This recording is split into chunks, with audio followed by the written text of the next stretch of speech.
আমার বেশ কয়েকটা বন্ধু আছে, अच्छा আর আমার বেশ কয়েকটা বন্ধুর বেশ কয়েকটা করে গার্লফ্রেন্ডও আছে। আর কি হ্যাঁ, অবাক হওয়ার কিছু নেই, বেশ কয়েকটা বন্ধুর বেশ কয়েকটা করে গার্লফ্রেন্ড, মানে একজন বন্ধুর বেশ কয়েকটা করে গার্লফ্রেন্ড। তো আজ আমি ওদের গার্লফ্রেন্ড আর বয়ফ্রেন্ডের ভালোবাসা নিয়ে কথা বলবো, কারণ আমি সিঙ্গেল।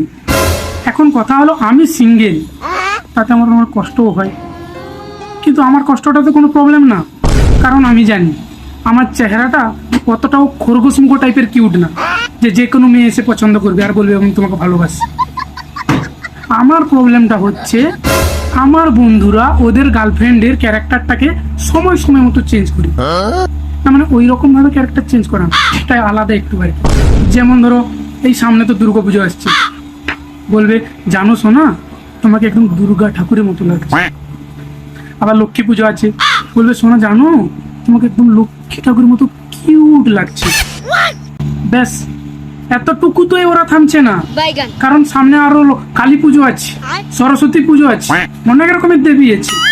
ওরা ওদের সোনাদের সব রকমের দেবী বানায়। বলছি বন্ধু, এমনিতেই তোর গার্লফ্রেন্ড ক্যারেক্টারলেস, আর তুই যদি নিজেই ওর চরিত্রগুলো এত চেঞ্জ করিস তাহলে সবাই তোকে ক্যারেক্টারলেস বলবে।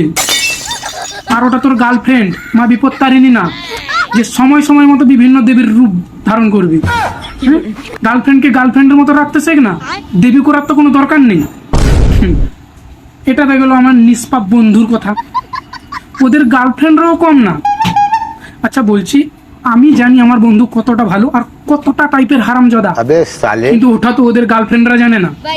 তাই তো মাঝে মাঝে ওরাও বলে জানো শোনা তোমার চোখ দুটো পুরো নারায়ণের মতো।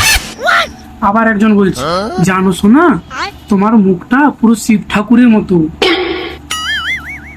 বলছি বোন, ওটা আমার বন্ধু, ও কোনো দেবতা না, হলো অসুর। অসুর আর তুমি যদি দুর্গা হও না, ও হলো মহিষাসুর।